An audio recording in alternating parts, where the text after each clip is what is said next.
नमस्कार। हिंदुस्तान यानी भारत पर्वों का देश है और पर्व यहाँ पे बस इसी महीने से एक महीने पहले यानी अक्टूबर से मान लेते हैं शुरू हो जाते हैं और फिर बैसाख तक यानी मार्च तक रहते हैं। दिवाली के ठीक 15 दिन के बाद कार्तिक पूर्णिमा आती है। कार्तिक पूर्णिमा का हिंदुस्तान के इतिहास में, हिंदुस्तान में बहुत बड़ा महत्व है। आपका इस प्रोग्राम में बहुत बहुत स्वागत है। हमारा ये प्रोग्राम धरती धौरारी, आज जिसमें हम लोग एक विशिष्ट चर्चा लेकर के आए हैं। हम लोग बात करेंगे गुरु नानक देव जी के 555वें प्रकाश पर्व की, जो कि दिवाली के 15 दिन बाद आने वाली कार्तिक पूर्णिमा को होता है। और इस चर्चा में हमारे साथ जानी मानी writer, scholar doctor Manjeet Kaur हैं। हम उनसे बातचीत करेंगे। डॉक्टर कौर, आपका इस प्रोग्राम में बहुत बहुत स्वागत है।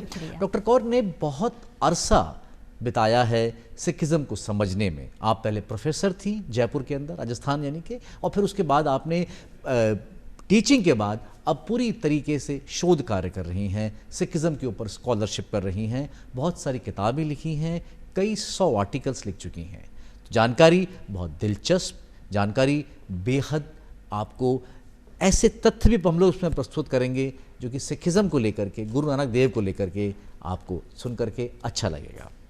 प्रोग्राम को आगे बढ़ाने से पहले डॉक्टर मंजीत कौर, मैं आपसे बातचीत जारी करूं इसके पहले क्यों ना एक सबद से हम लोग प्रोग्राम की शुरुआत करें जी, क्योंकि गुरु का पर्व है और सबद तो उनका बहुत बड़ा एक तरीका था दुनिया तक अपनी बात को पहुंचाने का। तो हम शुरुआत करते हैं एक सबद के साथ, फिर अपनी बातचीत को हम लोग जारी रखेंगे। वाहिगुरु जी का खालसा, वाहिगुरु जी की फतेह।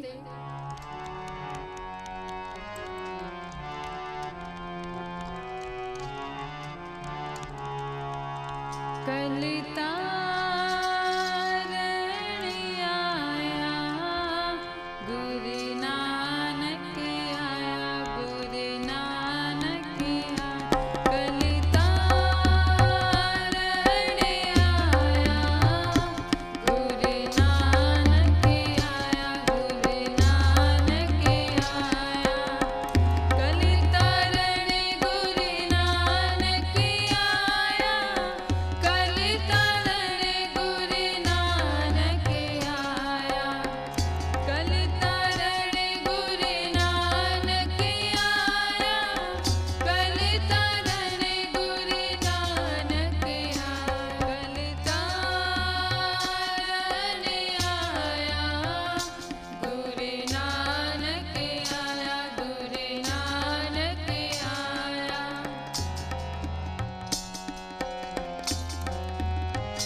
बहुत सुंदर, बहुत ही सुंदर, कितना मधुर गाया और कितने मधुर बोल हैं इसके।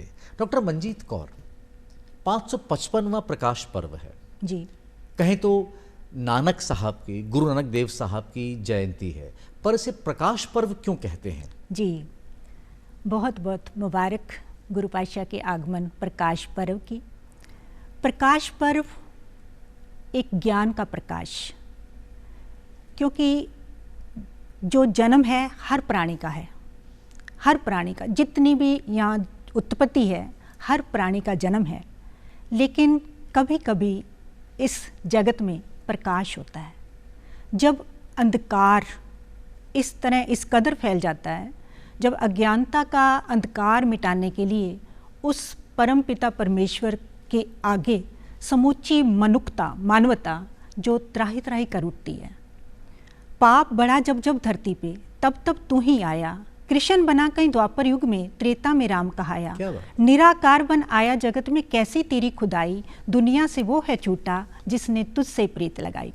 उस परिपूर्ण परमात्मा से प्रीत जोड़ने के लिए वहमों भरमों कर्म कांडों से, आडंबरों से बचाकर उस निरंकार से जोड़ने के लिए किसी रहबरी पुरुष का प्रकाश होता है। वो परम पिता परमात्मा ऐसी किसी दिव्य ज्योत को इस संसार में भेजते हैं जो आकर अज्ञानता के तिमिर को मिटा दे। गुरु नानक का है ना, गुरु शब्द का अर्थ यही है, गु अंधकार रूप प्रकाश, जो अंधकार से प्रकाश की ओर ले जाए, जो हमें अज्ञानता के अंधेरे से उजाले की ओर ले जाए, जो हमें नश्वरता से अमरता की ओर ले जाए, उनका प्रकाश होता है। इसलिए गुरु नानक देव जी और गुरु साहिबों के जन्म को प्रकाश, और जो अपन गुरु ग्रंथ साहिब जी का जब हम खोलते हैं उसको पहली बार, उसको भी प्रकाश करना कहते हैं।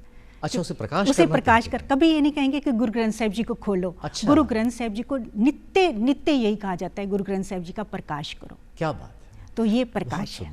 डॉक्टर कौर, हिंदू धर्म के अंदर एक बड़ा एक दोहा है कि हम लोग ये कहते हैं कि भय माता आती है छठी रात को बच्चे के पैदा होने के बाद, और जो वो लिख देती हैं, तो उसमें वो दोहा कुछ इस तरह से है, क्योंकि बात हो रही है गुरु नानक देव की, खुद बहुत बड़े कवि भी थे गुरु नानक जी, कि विधना ने जो लिख दिए छठी रात के अंक, राई घटे न तिल भड़े, रह रह होत निसंग। अब तलवंडी में पैदा हुए, हाँ जी, परिवार में पिता उनके पटवारी थे जी, वो तो उनको पटवारी बनाना चाहते थे गुरु नानक देव को, ठीक है, खत्री परिवार से थे, पटवारी बनाना चाहते थे, पर शायद उनके विधाता ने जो उनके जीवन में लिख दिया था कि ये बच्चा आगे चल कर के एक इतना महान काम करेगा, आप इसे पटवारी बनाने की बात सोच रहे हैं, तो विधाता ने कुछ और ही उसको लिख करके दे दिया था कि एक ऐसे धर्म की स्थापना करेगा जो शायद पूरी दुनिया बदल देगा। तो ये जब हम जिसकी बात करते हैं गुरु नानक देव जी की, इनका बचपन, थोड़ा इस पे प्रकाश डालें आप एक बार। सतगुरु नानक प्रगटया, मिट्टी धुंध जग चानन हुआ, ज्योकर सूरज निकलिया, तारे छपे अंधेर पलोआ। भाई गुरदास जी महान विद्वान, सिख विद्वान, उन्होंने ये कहा कि सतगुरु नानक प्रगटया, वही प्रकाश होना, प्रकट होना यानी प्रकाश होना।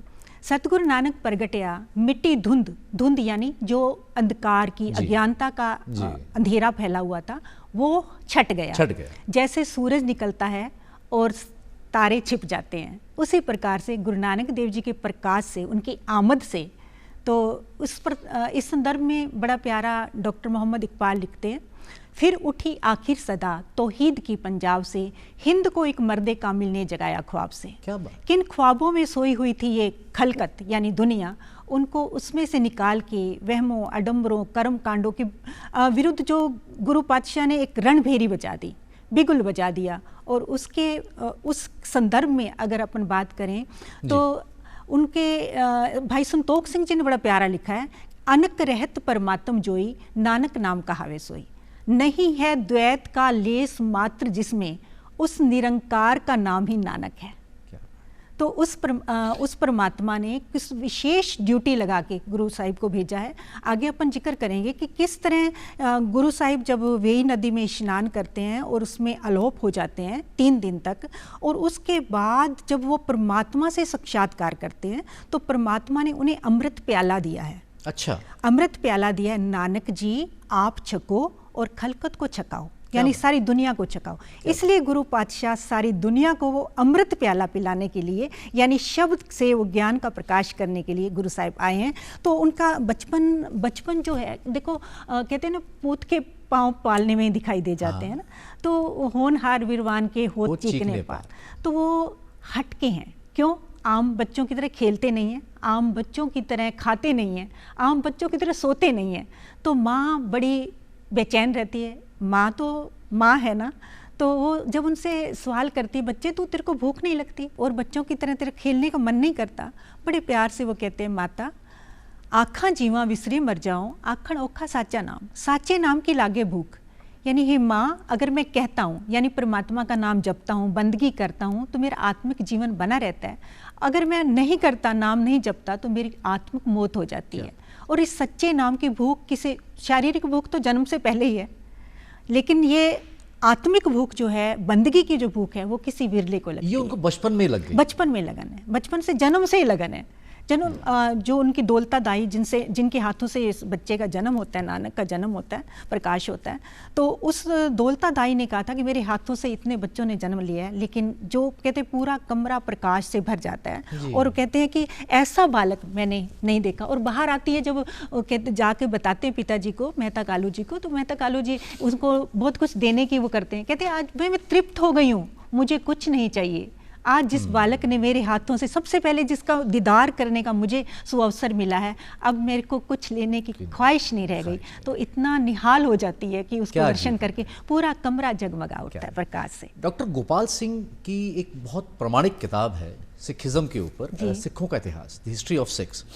उसमें वो जिक्र करते हैं कि जब ये तकरीबन 12 या 13 वर्ष के थे, तो एक बार, चूंकि बेदी परिवार से थे, खत्री थे, हाँ जी, तो 12-13 वर्ष की उम्र पे एक बार इनका घर के अंदर यज्ञोपवीत संस्कार हुआ था, और उनको जब जनेऊ पहनाया गया था, तो उन्होंने वो जनेऊ पहनने से मना कर दिया था। बिल्कुल। वो क्या है, तो उसको उन्होंने क्या कहा? क्या होता है कि पहले देखो, बचपन, इससे पहले अगर थोड़ा सा अपन देखें तो उनको जहाँ उनको पढ़ने के लिए भेजते हैं पिताजी, है ना, जैसे आम माता पिता भेजते हैं, तो वहाँ जाकर वो सवाल करते हैं। इन्होंने पट्टी लिखी है, एक पट्टी लिखी है ना, तो उन्होंने उनको ये सवाल करना कि जैसे अपन अ लिखते हैं, तो आ का मतलब बताओ। अपने गुरु जो इनके पांदा बोलते थे उनको, तो उनको बोलते हैं कि आप इसका मुझे ऊड़ा लिखना, यानी पंजाबी की बात करें, ऊड़ा लिखना, तो ऊड़े का अर्थ बताओ। तो कहते हैं इसका अर्थ आप इसको बस याद करो, इसको लिखो, लिखना सीखो। कहते नहीं, इसके जो गहरे अर्थ हैं पहले मुझे वो बताओ। तो अब वो जो गुरु साहिब के पास भेजा, पांदे के पास भेजा, जहाँ भेजा, फारसी पढ़ने, उर्दू पढ़ने, पंजाबी पढ़ने, जो पढ़ने भेजा, वो सब उनको पढ़ा के आ गए। तो उन्होंने कहा भी इस बच्चे को हम नहीं पढ़ा सकते, तो सारे जगत को पढ़ाने आया। तो बड़े प्रभावित होते। पिताजी को गुस्सा आता, पर पिताजी आम पिताजी हैं और वो प्रभावित नहीं हो पा रहे हैं। वो बच्चे की जो अंदर की जो इतनी अवस्था है उसको नहीं समझ पा रहे हैं। तो वो सोचते हैं कि आम बच्चों की तरह मेरा बच्चा भी पढ़े, लेकिन वो तो पढ़ के उस कुदरत वाले की ओर से ही पढ़ के आए थे और सारी दुनिया को पढ़ाने आए थे, समझाने आए थे। तो जब ये यज्ञोपवीत की आपने जिक्र किया, तो यज्ञोपवीत संस्कार के लिए पूरे परिवार को बुलाया गया। अब अच्छे उच्च कुल से हैं, सारा रिश्तेदार हुए हैं, सभी आए, मित्र बंधु आए हुए हैं, समारोह होता था, सारा समारोह होता, इतना बड़ा समारोह रखा गया था, बहुत खान पकवान सब कुछ तैयार था। और जब इनको बुलाया गया, पंडित हरदयाल जी आए कि यज्ञोपवीत संस्कार करना, तो इन्होंने आके बैठ गए, इत्मीनान से बैठे हैं। नानक का सवाल है कि ये जनेऊ जो है मेरी माता जी को क्यों नहीं पहनाया गया, मेरी बड़ी बहन बेबे नानकी जी को क्यों नहीं पहनाया गया, पहला ये सवाल है उनका। तो कहते बच्चे उनको स्त्रियों को नहीं पहनाया जाता। कहते चलो मान लिया। फिर कहते हैं कि अगर कोई ऐसा जनेऊ हो तो मुझे इनकार नहीं है। अब सारा परिवार देख रहा है उनकी तरफ, तो लेकिन उस समय उन्होंने एक शब्द उच्चारण किया जो गुरु ग्रंथ साहिब में दर्ज है, दया कपास संतोख सुत जत गंडी सतवट ए जनेऊ जी का हई त पांडे घट, ना ए टूटे ना मल लगे ना ए जले न जाए, धन सो मानस नानका जो गल चले पाए। दया का दया का जो धागा है वो हो, दया का संतोष की उसमें सूत हो, उसकी में गांठें जो लगी हैं वो जो है अपने अंदर जो एक उस मालिक के प्रति जो ब्रह्मचार्य वाली जीवन होता है ना कि विकारों से रहित हो, ऐसी गांठें हों और ऐसा ना वो मैला हो, ना टूटे, ना जले। और मैं जब इस दुनिया से परवाज करूं, मैं जाऊं, 5 तत्वों के शरीर को छोड़ूं तो वो मेरे साथ भी जाए, ऐसा कोई जनेऊ है तो मुझे पहना दो। अब वो अचंभित हो गए कि ऐसा जनेऊ तो बना नहीं है। और सच में इस संदर्भ में मैं यही कहना चाहूँगी कि बेशक उन्होंने इनकार किया, लेकिन वो ये कहते अगर ऐसा है तो मुझे पहनाओ। और फिर साथ में यही जनेऊ था जिसकी रक्षा के लिए गुरु नानक पातशाह कहते ऐसा जनेऊ नहीं चाहिए, ऐसा जनेऊ चाहिए जिसमें दया हो, धर्म हो, ये सब चीज़ें हो। तो ऐसा धर्म, ऐसा जनेऊ की रक्षा के लिए गुरु तेग बहादुर जी दिल्ली की चांदनी चौक के अंदर शीश दे रहे हैं। क्या बात, बहुत बढ़िया। ये तो हमने बचपन के बारे में आपसे बात करी उनके लेकर के। फिर जब वो जवान हुए तो फिर शादी भी हुई उनके और 2 बच्चे भी हुए। हाँ जी। फिर सुल्तानपुर के नवाब के जाकर के वही दोबारा वो मुनीम जाकर के नौकरी भी की, मुनीम बने, ऐसा भी बिल्कुल मुनीम बने। हुआ क्या, हर तरह से पिता ने लगाना चाहा कि किसी तरह गृहस्थी बन जाए, पशु चराने के लिए भी भेज दिया। जैसे आम परंपरा में अपन कहते हैं ना, फिर तू पढ़ेगा नहीं तो पशु चराएगा क्या, कह देते हैं ना। तो वही गुरु नानक देव जी के साथ हुआ। तो वो भी इत्मीनान से चले जाते, ठीक है, पशु चराने के लिए कहेंगे पिताजी की आज्ञा सिरोधार्य, और सिरोधार्य चले जाते हैं, पशु चराने जाते हैं। और वहाँ जाकर क्या होता है कि वो परमात्मा के नाम में मस्त हो जाते हैं, मगन हो जाते हैं गुरु नानक देव जी। और सारे पशु जो है किसी खेत में घुस जाते हैं और सारा फसल जो है तबाह कर देते हैं। अब खेत का मालिक पहुंच जाता है, खेत का मालिक पहुंचता है तो आके शिकायत करता है कि तेरे बेटे ने तो मेरा सारा खेत उजाड़ दिया है, वो तो इत्मीनान से सोया पड़ा है। तो यहाँ से जो राय बुलार जी अब संभाल रहे होते हैं, राय भोए की तलवंडी में गुरु नानक देव जी का जन्म हुआ है। राय भोए जी बहुत बड़े जमींदार हैं, बहुत कुछ है उनके पास, और उन्हीं के यहाँ पटवारी हैं गुरु नानक देव जी के पिताजी। और अब राय बुलार जी उनके बेटे हैं। राय बुलार जी ने भी परमात्मा के रूप में उनकी पहचान की जब उनको भेजा गया कि आप जाके मुआयना करो कि सचमुच उसने फसल खराब करवा दी है। जब ये जाते हैं तो क्या देखते हैं, गुरु नानक देव जी के मुख पर धूप आती है, जैसे दूसरा परछाई ढलती है तो उस तरफ धूप आती है, तो एक शेष नाग निकलकर गुरु नानक देव जी के मुखमंडल पर छाया कर रहा होता है। जब राय बुलार ने देखा तो बड़ा प्रभावित हुआ कि ये कोई आम बच्चा नहीं हो सकता, जिसके ऊपर पहले तो वो डर गया कि ये तो इसको नुकसान पहुंचाएगा। हाँ, शेषनाग की तरह उसने पूरा फन फैला के छाया क्यों। और जब जैसे ही उनकी आहट पाई तो ये सारा बिल्कुल चुपचाप शांत वो चला जाता है, खेतों से निकल के वो शेषनाग चला जाता है। तो इधर जब उन्होंने देखा तो बड़े प्रभावित हुए। और फिर उस समय जाकर फिर फसलों को देखा गया तो वो पहले से भी ज़्यादा लहला रही है। क्या बात। तो फिर उन्होंने कहा कि सच में ये कोई साधारण बालक नहीं है, ये परमात्मा का भेजा हुआ कोई ऐसा मतलब ऐसी रूह है जो पूरी दुनिया को उद्धार करने के लिए आई है। उस समय से वो इतने प्रभावित होते हैं और कहते हैं, जाके पिताजी को बताते हैं कि आप इनको आज के बाद कुछ मत कहना, जो नुकसान होगा उसकी भरपाई हमारे यहाँ से होगी। तो उसके लेकिन फिर क्या होता है, सुल्तानपुर जाने की बात क्या होती है, जब सारी तरफ से देख लिया, फिर गुरु साहब ने के पिताजी ने सोचा कि ये नहीं सुधरने वाले। तो उन्होंने फिर कहा कि आखिर में सोचा कि इनको भाई बालाजी और भाई मर्दाना जी इनके साथ रहे हैं, साथी रहे हैं, जो ये इसका पुख्ता प्रमाण है कि वो हिंदू मुस्लिम सबके सांझे गुरु हैं। तो भाई बालाजी को वो भी उम्र में बड़े हैं गुरु नानक देव जी से, कहते हैं इनको साथ जाओ इनके, और 20 रुपये, उस समय 20 रुपये बहुत बड़ी रकम थी, 20 रुपये लेके इसको आप जाके कोई खरा सौदा, सच्चा सौदा करो, है ना, व्यापार एक तरह से। तो जब बच्चे को भेजते हैं, नानक को भेजते हैं और निगरानी के लिए भेजते हैं भाई बालाजी को, उस समय तक भाई मर्दाना जी से मुलाकात नहीं होती है, तो भाई बालाजी साथ जाते हैं। और वहाँ जाके क्या करते हैं, ये जाकर देखा कि कुछ दूरी पे गए और भूखे साधुओं को देखा जो परमात्मा की बंदगी में लगे हुए थे। अब उन्होंने उस 20 के 20 रुपए से रसद वगैरह मंगवा के और खाना उनका बना के भोजन तैयार करके, जिससे अपन लंगर प्रथा शुरू हुई है, तो वो भोजन तैयार करवा के उनको छका देते हैं और साथ में उनके लिए वस्त्रों का प्रबंध करते थे, क्योंकि सर्दियों के दिन थे, वो पूरे कंबल वगैरह उनके लिए। और एक बात मैंने एक जगह पढ़ी जो जिसका जिक्र नहीं आता है अक्सर, तो उन्होंने कहा कि 20 के 20 रुपए सारे खर्च नहीं करे, उनको फिर कुछ पैसे दिए कि आप इनसे जाकर मेहनत की कमाई करके खाओ।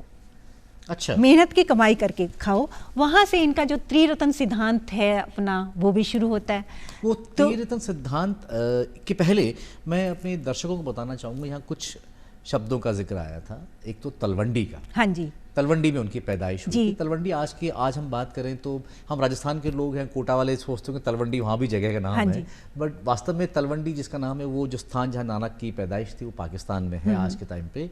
और दूसरा, उन्होंने बाला और मर्दाना 2 नाम लिए थे। तो नानक के पहले जो 2 शिष्य हुए थे, हाँ जी। वो बाला और मर्दाना हुए जी। जिसमें से एक हिंदू थे और एक मुसलमान थे। बिल्कुल। मैडम एक बात और ये बताएं डॉक्टर कौर कि अक्सर इतिहासकार ये भी कहते हैं कि नानक के ऊपर भक्ति काल का प्रभाव था, क्योंकि उसी समय पे भक्ति काल हो रहा था। उस समय पे हम ये बात भी करें कि बहुत ज़्यादा आडंबर फैल गया था।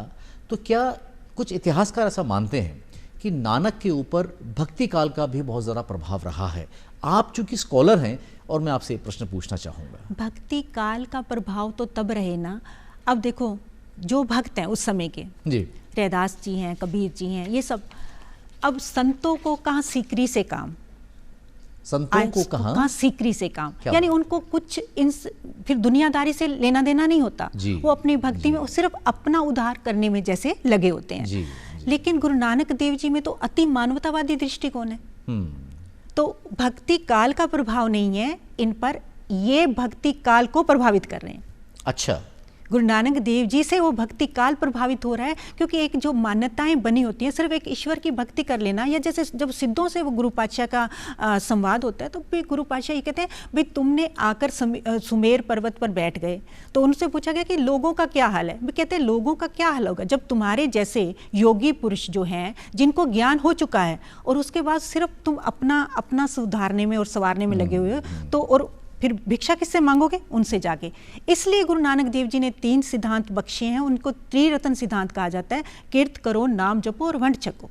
यानी जब तक आप मेहनत की कमाई नहीं करोगे, कीर्तन करो, कीर्त करो यानी मेहनत, कीर्तन नहीं। अच्छा। वो कीरत होता है। हाँ। कीर्तन कीरत होता है। हाँ, कीर्त हाँ। कीर्त यानी छोटी की मात्रा से। अच्छा। कीर्त यानी मेहनत की मेहनत करो। मेहनत की कमाई।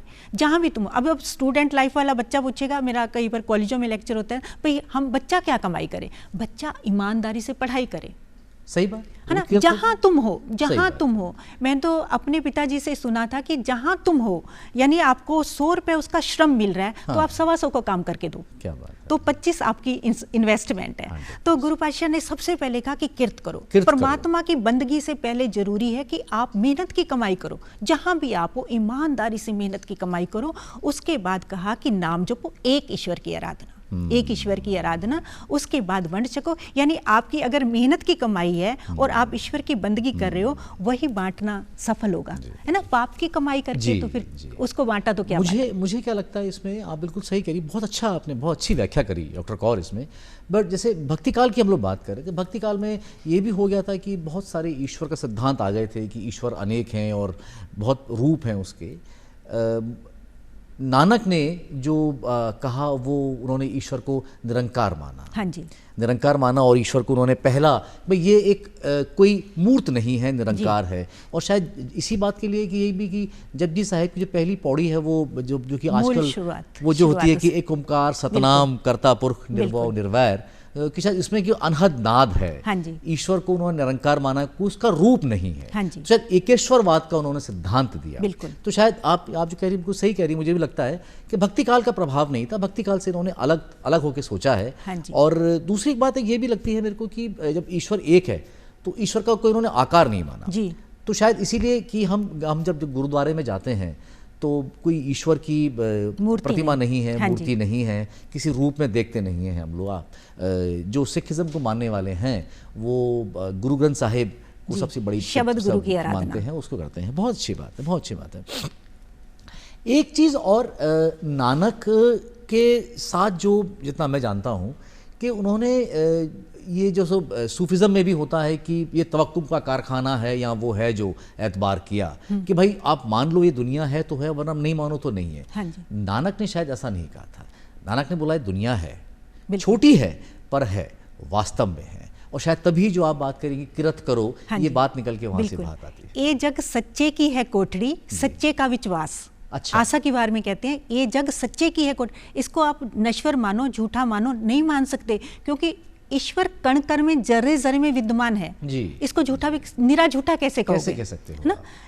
ये जग सच्चे की है कोठरी, सच्चे का विश्वास, वो सच्चे का परिपूर्ण परमात्मा का। अब नाम तो सारी दुनिया का जो भी पदार्थ बना है, जो भी जीव बना है, उसका नाम है। लेकिन गुरु नानक पातशाह कहते हैं एक ओंकार, परिपूर्ण परमात्मा एक है, ईश्वर एक है, सत नाम, उसका नाम सच है। क्या बात। और जो सच से जुड़ जाएगा वो क्या होगा? सत नाम कर्ता पुरख, कर्ता पुरख यानी क्रिएटर, रचनहार, सृजनहार, सबको बनाने वाला। और उसको बनाने वाला कोई नहीं है, क्योंकि वो सबको बनाने वाला है। कर्ता पुरख निर्भव, और पुरख के रूप में आया कि वो सब में समाया हुआ भी है, इसलिए वो निर्गुण और सरगुण रूप दोनों में विद्यमान है। क्या बात। सरगुण निर्गुण निरंकार, सुन समाधि आप, आपन किया नानका आपे ही फिर जाप। सुखमनी साहिब में पंचम पातशाह लिखते हैं।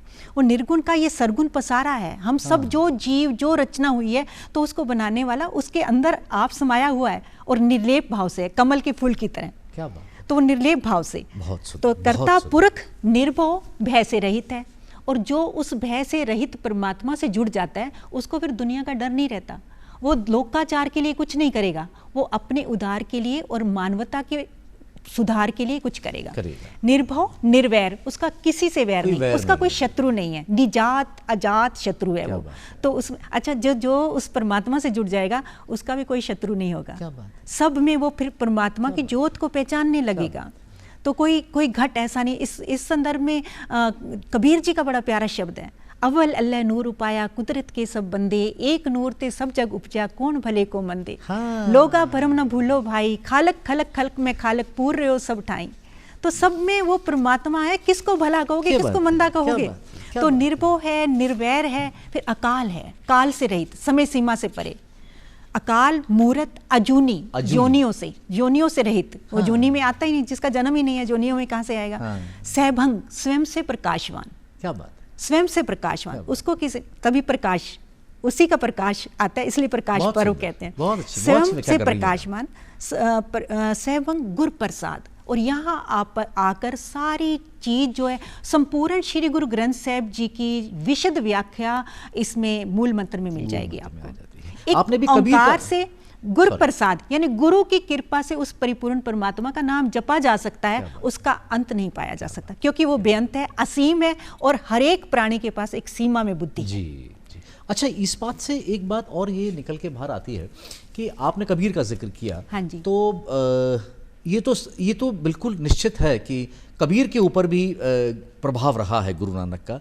आपने जो निर्वैर की बात की, तो कबीर का एक वो दोहा है कि कबीरा बैठा चौक में और मांगे सबकी खैर, ना कहूँ से दोस्ती और ना कहूँ से बैर। कबीर का एक और बहुत अच्छा दोहा, जो कबीर भी कहीं ना कहीं एकेश्वरवाद की बात कर रहे हैं। वो जो कुछ एक तकरीबन ऑलमोस्ट दोनों आसपास का ही जिक्र है। हालांकि कुछ लोग ऐसा मानते हैं कि कबीर का और नानक का समागम भी हुआ है, बातचीत भी हुई है, पर इसमें बहुत थोड़ा गैप है। तो शायद संभव नहीं था कि कबीर की और नानक की मुलाकात हुई होगी। पर एक कबीर का भी एक दोहा बड़ा अच्छा लगता है, जो मैं आपको पढ़ के सुनाना चाहता हूँ यहाँ पे, कि दुई जगदीश कहाँ ते आए जी, कह कौने भरमाया। बिल्कुल। अल्लाह राम रहीम केशव हरि हजरत नाम धराया। वही माधे वही मोहम्मद ब्रह्मा आदम कहिए। कोई हिंदू कोई तुर्क कहावे एक जमी पर रहिए। वेद किताब पढ़े वे खुतवा वे मौलाना वे पांडे। विगत विगत ते नाम धराया एक मिट्टी ते हांडे। तो कबीर के ऊपर ही बहुत ज्यादा प्रभाव है नानक का। तो ये बिल्कुल बात इसमें से निकल के बाहर आती है। ये जो इसमें हम एक बार ये जिक्र भी देखते हैं कि सुल्तानपुर में कबीर नानक साहब ने वहाँ पे उसमें मुनीम गिरी भी की थी। तो सुल्तानपुर में जो वो एक किस्सा थोड़ा सा बताएं उसके बारे में। क्या बहुत प्यारा किस्सा है कि जैसे जब अपन बीच में रह गई बात कि पिताजी जब चाह रहे हैं उनको, तो फिर पहले सोचते हैं कि शादी कर देंगे तो सारा बच्चों में ध्यान आ जाएगा, पत्नी में आ जाएगा, तो ये गृहस्थी बन जाएगा। लेकिन ऐसा कुछ नहीं हुआ।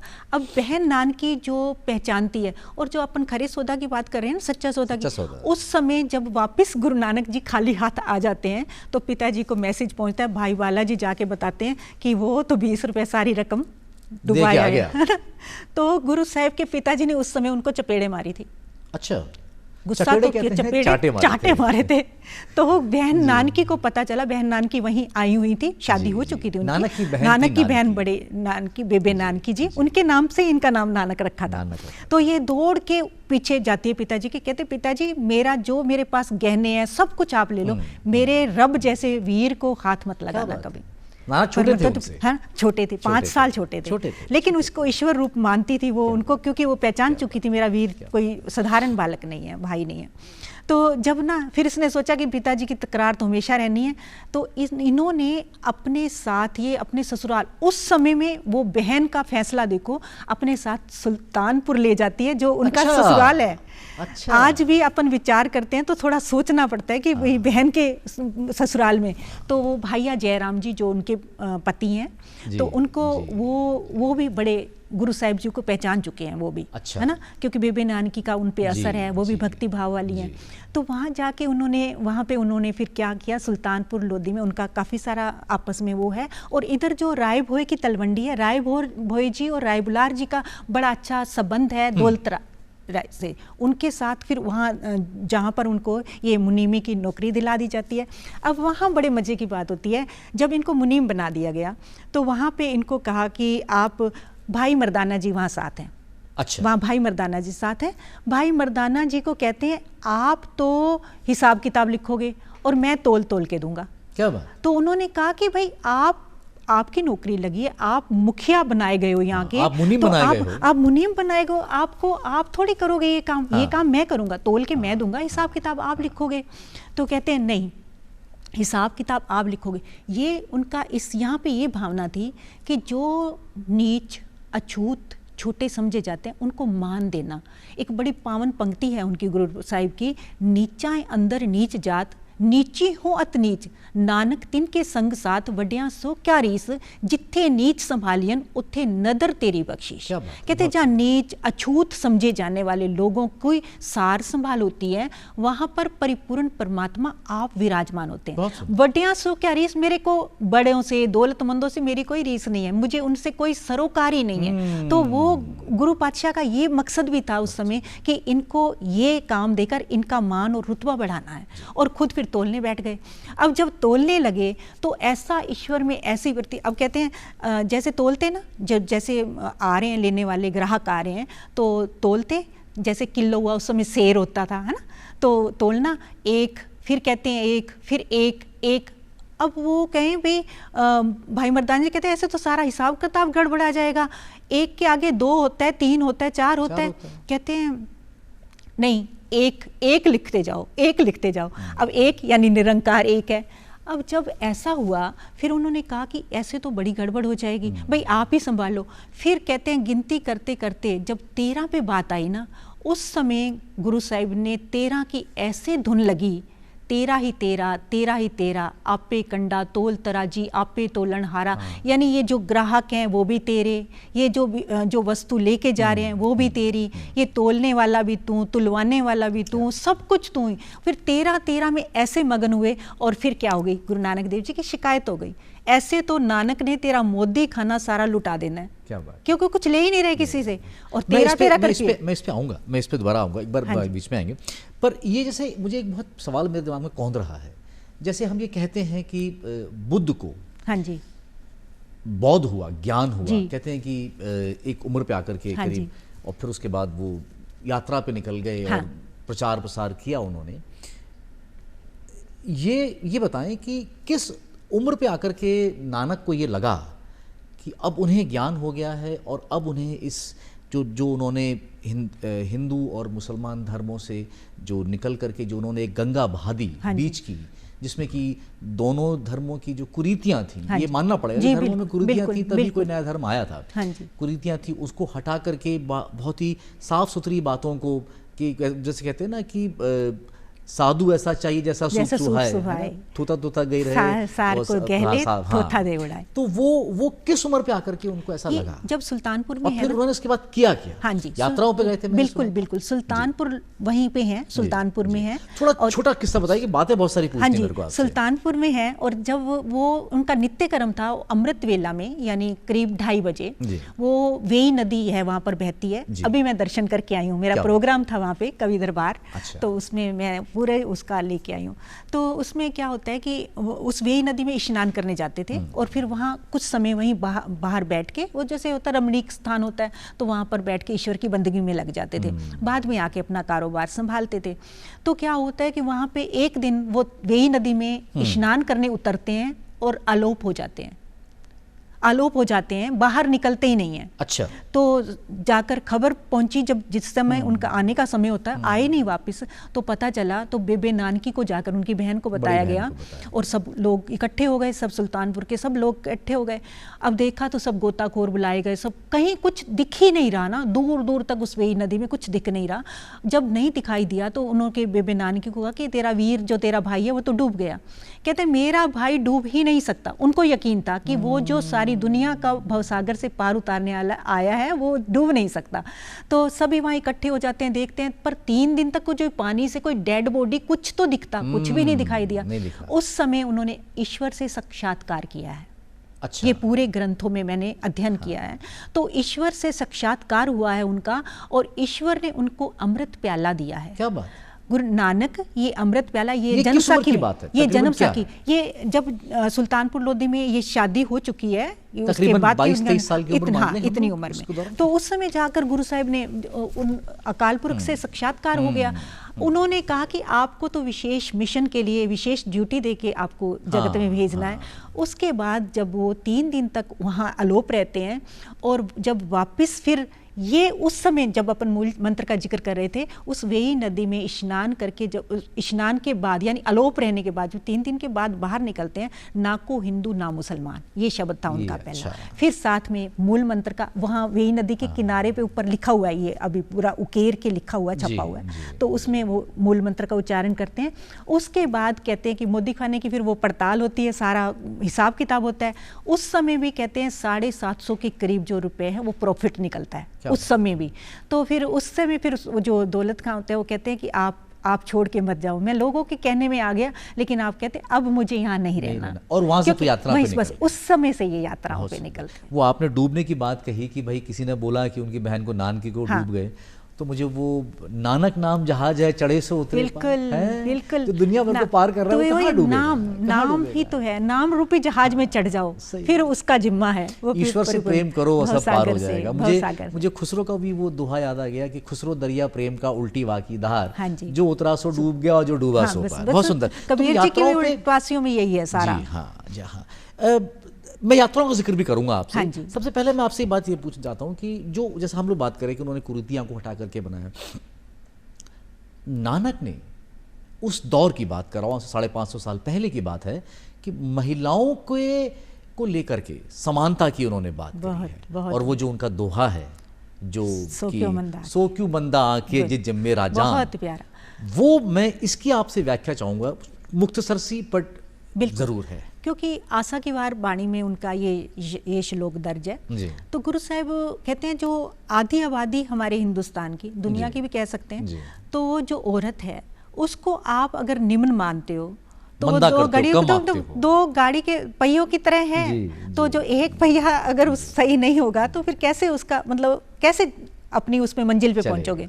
तो उस समय उन्होंने बड़ा प्यारा, कहते उस समय दबी कुचली औरत को कुछ भी मतलब एक मान सम्मान की तो बात ही छोड़ दो, बहुत दुत्कारा जाता था।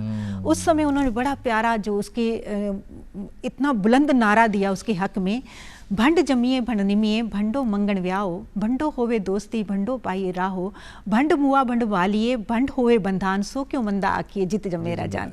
भंड कहता कि जिसको भंड शब्द होता है जिसको एकदम निगलेक्ट किया जा रहा है, रिजेक्ट किया जा रहा है।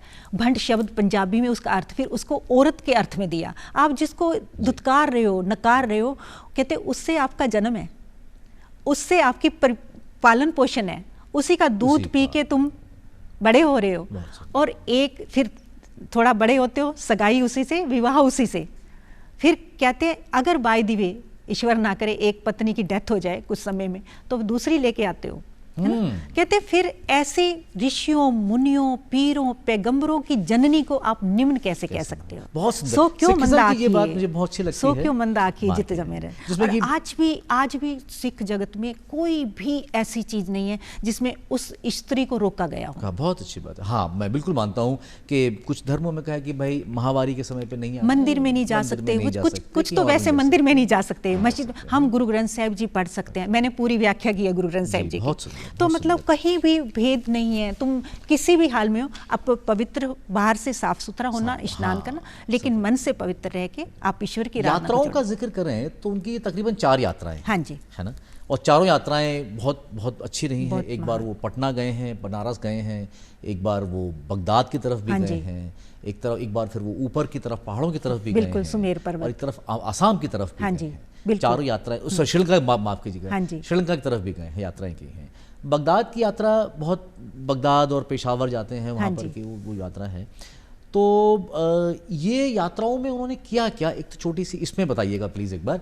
फिर यात्रा के बाद हम एक और कुछ सुनेंगे जो कि हम जिसकी बात करेंगे, सबक सुनेंगे एक और हम यात्राओं से संबंधित, अपने दर्शकों को सुनाना भी चाहेंगे। तो छोटी सी बात यात्राओं को लेकर, मेरा समय कम रह गया है मेरे पास। शब्द में क्या होता है, बगदाद में जब पहुँचते हैं तो वहाँ पर वही सतनाम का चक्र चलाते हैं। तो जैसे ही वो करते हैं तो वहाँ पे जो नियम है वहाँ का बहुत सख्त है नियम उनके, तो उन पर पत्थर फेंके जाते हैं। गुरु नानक देव जी पे पत्थर, भाई मर्दाना जी उस समय उनके साथ हैं, तो पत्थर फेंके जाते हैं। तो फिर इनको कोई फर्क नहीं पड़ता, ये अपने सतनाम की धुन में लगे हुए हैं। तो फिर इनका कहते हैं साधारण बंदा नहीं हो सकता, फिर इनको लेके वहाँ पीर दस्तगीर उस समय का मुखिया है, यानी राजनीतिक तौर पे भी, धार्मिक तौर पे भी और सामाजिक तौर पे भी, उनके आगे पेश किया जाता है गुरु नानक देव जी को। ये जाते हैं और जाके जब पहुँचते हैं तो इनको कहते हैं कि आप धर्म के खिलाफ कैसे चल रहे हो, काफिर कहा जाता था, है ना? हाँ, तो जो इस्लाम के अकॉर्डिंग नहीं मानने वालों काफिर। तो फिर उन्होंने कहा कि कहते हैं चलो, उनके चेहरे को, उनके रुतबे को देख के ना बड़ा प्रभावित होता है, पीर दस्तगीर बड़ा प्रभावित होता है। तो उनको कहते हैं कि मेरे जहन में 3 सवाल हैं, अगर आप उनका जवाब दे दो। मैंने बहुत पीरों फकीरों से पूछा है, मेरे को तसल्ली नहीं हुई है। अगर आप उनका सही से सटीक जवाब दे दोगे ना तो मैं आपकी कदम पोशी करूँगा, आपके चरणों में नतमस्तक हो जाऊँगा, पीर दस्तगीर कहता है। और अगर नहीं तो सजाए मौत। गुरु नानक देव जी कहते हैं मौत से तो हमें डर लगता नहीं है, लेकिन हम आए ही संवाद रचाने हैं, प्रश्नों का उत्तर देने आए, जिज्ञासु मन के प्रश्नों का उत्तर देने आए, तो वो जरूर देंगे। और लेकिन उसके लिए शर्त है कि मैं जैसे कहूँगा उसी हिसाब से जवाब दूंगा। कहते हैं ठीक है, मंजूर। शॉर्ट में बताइए। हाँ जी, तो 3 प्रश्न उनके क्या थे? ईश्वर से, खुदा से पहले कौन, फिर दूसरा प्रश्न था कि है खुदा तो दिखाई क्यों नहीं देता, और तीसरा प्रश्न था कि खुदा करता क्या है। तो उन्होंने कहा कि पहले मोतियों का थाल मंगवा लिया, कहते गिनती आप करो। जैसे वो गिनती करते हैं, कहते गलत गिनती कर रहे हो, 3 तक पहुंचा, कहते गलत गिन रहे हो आप। गुरु नानक देव जी ने दस्तगीर को कहा। तो कहते आप जहां गलती करो मेरा हाथ पकड़ लेना। उन्होंने कहा 1, तो उन्होंने हाथ पकड़ लिया। कहते 1 से पहले बताओ। 1 से पहले तो कुछ नहीं होता। तो शब्द है अरबद नरबद धुंधुगारा, खुदा से पहले भी कुछ नहीं होता। क्या बात है। पहले प्रश्न का जवाब मिल गया, तसल्ली हो गई। दूसरा प्रश्न था कि खुदा है तो दिखाई क्यों नहीं देता। गुरु नानक देव जी कहते हैं भाई तुम्हारे यहाँ कोई अतिथि आए तो उनको कुछ पूछते भी हो, इतने दिन हो गए हैं मुझे आए, तो कहते हैं हुक्म करो, आदेश करो। तो दूध मंगवाया, दूध का लोटा लेके बैठ गए और फिर उसमें उंगली घुमानी शुरू कर दी। तो कहते हैं मेरे प्रश्न का जवाब दो आप। तो कहते हैं मैं प्रश्न ही तो जवाब नहीं मिला। तो कहते हैं कि मैं देख रहा हूँ, लोग कहते हैं ईश्वर होता है तो मतलब दिखाई। पहले तो कहा कि पहले पी नहीं रहे थे, उसने सोचा कि आप सोच रहे हो कि ये शुद्ध नहीं है। कहते बिल्कुल पाक है, पवित्र है, आप पी लो। तो कहते हैं कि जैसे ही उन्होंने उंगली घुमानी शुरू की, फिर कहते हैं दूध में से घी, सुना है ना, सगल बनस्पति में बसंतर, सगल दूध में घिया। तो हर एक में ज्योत परमात्मा की है, वो क्यों नहीं दिखाई देता? कहते इसलिए नहीं दिखाई देता, दूध की एक प्रक्रिया है, उसको गर्म करना पड़ता है, फिर ठंडा करना पड़ता है, जमाना पड़ता है, फिर उसकी दही, फिर दही को भी लोना पड़ता है, फिर मक्खन निकलता है, मक्खन को एक उचित ताप पर तपाना पड़ता है, तब घी बनता है। ऐसे ईश्वर को, उसकी ज्योत को पहचानना पड़ता है। आखिरी सवाल क्या था? तो फिर अगला सवाल, आखिरी सवाल था कि वो करता क्या है। तो गुरु साहिब जी कहते हैं मेरे को ये बता कि प्रश्न करने वाला बड़ा कि उत्तर देने वाला बड़ा? कहते हैं जी प्रश्न करने वाला तो छोटा होता है, उत्तर देने वाला, जवाब देने वाला बड़ा होता है। तो कहते हैं मेरे को यहाँ मुजरिमों की तरह तूने खड़ा कर रखा है और तू खुद बैठा है सिंहासन पर चढ़ के, तो तत्काल नीचे उतरता है पीर दस्तगीर और गुरु साहिब जी को वहाँ सिंहासन पर बिठा देता है। क्या बात। जैसे ही बिठाता है तो फिर कहते फिर चुप हो जाते हैं। तो कहते हैं जवाब, मेरा तीसरा प्रश्न, कहते मेरे तीसरे प्रश्न का जवाब नहीं मिला। कहते वो यही कुछ करता है, वो खिन में राव रंग कर डारे, यानी जिस सिंहासन पर तू बैठा था एक पल में तेरे को नीचे उतार दिया, मुझे नीचे मुजरिम की तरह खड़ा कर रखा तो मुझे ऊपर बिठा दिया। ईश्वर यही कुछ करता है, वो जल से थल, थल से जल, क्या का क्या कब कर। आइए इसी बात पे सुनते हैं, हम एक और सबक सुन लेते हैं। बिल्कुल। और ये बहुत अच्छी है, ये भी है, इसी यात्रा से संबंधित भी थी मेरे ख्याल से।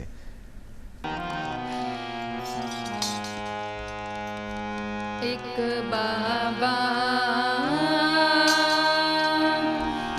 अकाल रूप, एक बाबा अकाल रूप, दूजा रबाबी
बहुत सुंदर, बहुत सुंदर। ये जो आप सारी बातें बता रही हैं, अच्छा जैसे ये सिखिज्म की हम बात करते हैं, ज़िंदगी भर सीखने वाला शिष्य सिख हाँ होना। नानक ने बहुत यात्राएं करी, जैसे जिक्र किया हम लोगों ने। अंत जब समय नानक का था तो कहाँ रहे? करतारपुर, करतारपुर में आ जाते जी। हैं। करतारपुर में आके खुद खेती करते हैं, अच्छा। हल चलाते हैं। बिल्कुल, करीब करीब 18 से 20 साल लगभग रहे हैं वहाँ। और वहाँ पर वही कीर्त करो, नाम जपो और वंड छको का जो सिद्धांत है उसको बिल्कुल एक प्रैक्टिकल रूप दे रहे हैं, दिखा रहे हैं कि जिंदगी के किसी भी पड़ाव में आपने कर्म को नहीं छोड़ना। वो करते हैं, वही लंगर व्यवस्था चलती है, वही सबको बिठा के वो करते हैं। तीसरे पातशाह के समय में तो अकबर जैसा बादशाह भी आया है, तो उनको कहा कि पहले पंगत पाछे संगत, है ना। तो फिर वही चीज़ है ना, वो चीज़ को फिर दृढ़ करते, पाछे संगत। दर्शकों, इसका मतलब ये है कि पहले खाना खाइए, हाँ। बाद में जो कुछ भी है, जो बातचीत होगी बाद में होगी, पहले आइए खाना खाइए। ये बहुत बड़ी बात होती थी उस समय, बहुत दूर दूर से लोग आते थे, खाने की व्यवस्थाएं ठीक नहीं होती थी, तो पहले जाति पाति के सारे भ्रम तो इसी से तोड़े ना, जा राजा रंक, अमीर गरीब, छोटा बड़ा, स्त्री पुरुष, सब एक पंक्ति में बैठ के खा रहे हैं, कोई भेद नहीं है। तो ये बताएं डॉक्टर मंजीत कौर कि ये 555वां प्रकाश पर्व हाँ है, जी। तो इस पर्व में होता क्या है? छोटी सी बात थी। और एक दूसरी आखिरी सवाल जो आपसे रहेगा इसके बाद, आप ये हमारे दर्शकों को इस पर्व पे क्या मैसेज क्या देना चाहेंगे? एक तो ये पहले होता क्या है और मैसेज क्या है फिर? भाई देखो, इसमें क्या है, फिर जागृति, जैसे सो जाता है ना बंदा, उसको फिर जगाने के लिए पर्व आके हमें, भारत देश तो वैसे ही पर्वों का देश है, पर्वों का देश है, धर्मों का देश तो है, पर्वों का देश है। इसमें हर वर्ष जो मनाए जाए हैं, तो उनके फिर एक बार फिर एक जागृति लानी होती है कि देखो प्रभात फेरियां निकलती हैं, फिर वो नाम जपते हुए जाते हैं। सुबह सुबह अमृत वेला 4 बजे के करीब हर गुरुद्वारे में प्रभात फेरियां निकलती हैं। फिर नगर कीर्तन, सब जगह अलग अलग दिन डिसाइड होते हैं, कुछ दिन कई महीना निकालते हैं, फिर प्रभात फेरियां, फिर एक नगर कीर्तन के रूप में सारे गुरुद्वारे मिलके, सब मिलके, सारी संगतें, सारे धर्मों के मिलके नगर कीर्तन निकालते हैं। तो एक जागृति आ जाए कि गुरु साहिब ने क्या कहा था, क्योंकि हम गुरु नानक को मानते हैं, गुरु नानक की नहीं मानते हैं। और संदेश क्या देना चाहिए? संदेश यही कि जो उन्होंने कहा ना, सब में जोत जोत है सोई, तिस्ते चानन सब में चानन होई, बाबा नानक शाह फकीर, हिंदू का गुरु मुसलमान का पीर। उनसे पूछा गया था ना, पुच्छन फोल किताब नु हिंदू वड्डा की मुसलमानाई, बाबा आखे हाजियां शुभ अमलावाद, शुभ कर्म करो, नेक कर्म करो, परमात्मा को, एक परमात्मा की आराधना करो, भ्रातृ सब में उसकी जोत को पहचानो। बहुत सुंदर।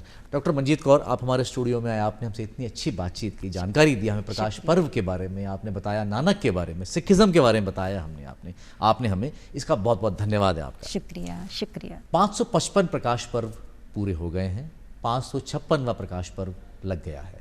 नानक का जीवन, नानक की कही बातें इस दुनिया में शांति का पाठ बढ़ाती हैं, इस दुनिया को बचाती हैं, लोगों के अंदर सौहार्द पैदा करती हैं। नानक ने यही सब कहा था और यही सब हमें करना भी चाहिए। इसी के साथ आपको गुरु पर्व की बहुत बहुत शुभकामनाएं और हमारे प्रोग्राम को देखने के लिए आपका बहुत बहुत धन्यवाद।